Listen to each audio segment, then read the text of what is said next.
ভাত পানী যে খাবলৈ এৰি দিছিলি আজি 15 দিনমানৰ পৰা তই এইবোৰ কথা ভাবি ভাবি সেইকাৰণে এতিয়া মই খাম বুলিহে তোক অনুৱালোঁ, তই খাবলৈহে অনুৱালোঁ। মই পাভ মাছ খাবলৈ মন গৈছে আনিবি দেই বুলি যে ক'লোঁ, সেই তই খাবলৈ বুলিয়ে অনুৱালোঁ। খা। টেঙা দিলোঁ, টেঙামৰা দিলোঁ, ঢেকীয়া খুতৰা চব দি বনালোঁ, খাই ল ভালকৈ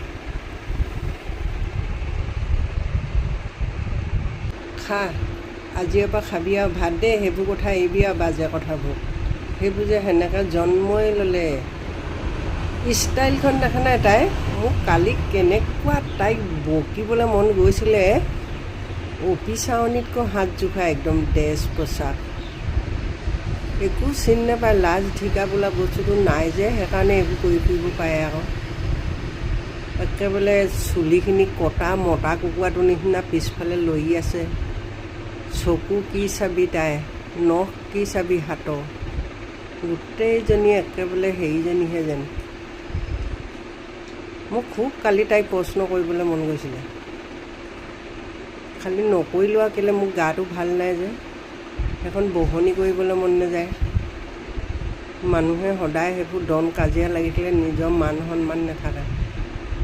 আমি এতিয়া 70 বছৰ হ'ল আৰু সন্মান বোলা বস্তুটো আছেতো। দুখীয়া হ'লে কি হ'ব, বয়সৰ সন্মান এটা আছে। এইবোৰ লগত কোনে হেৰি কৰে, সেইকাৰণে এইবোৰ বাদ দিবি চব। খাবি ল'বি, নিজৰ মতে কৰি থাকিবি। জোনাকীজনীয়ে দেখা নাই ৰাতি যে উৰি ফুৰে, জোনাকীটোহেঁত এতিয়া সিহঁতি ওলাব নোৱাৰে, ইমান পোহৰত বেলিটো হেৰিয়াত। জোনটো ওলালে সিহঁতি ওলাব নোৱাৰে, নোলায়। সিহঁতৰ এটা নিজৰ পোহৰ আছে যে, সেইকাৰণে সিহঁতি বৰষুণ দিলেও সিহঁতি আন্ধাৰত ওলায়। সেইটো বৰ ডাঙৰ কাহিনী এটা আছে। জোনাকীয়ে সদায় নিজৰ পোহৰত থাকে। সেনেকৈ নিজৰ হেৰিয়াত থাকিবলৈ বিচাৰিবি, মান সন্মান চব পাবি।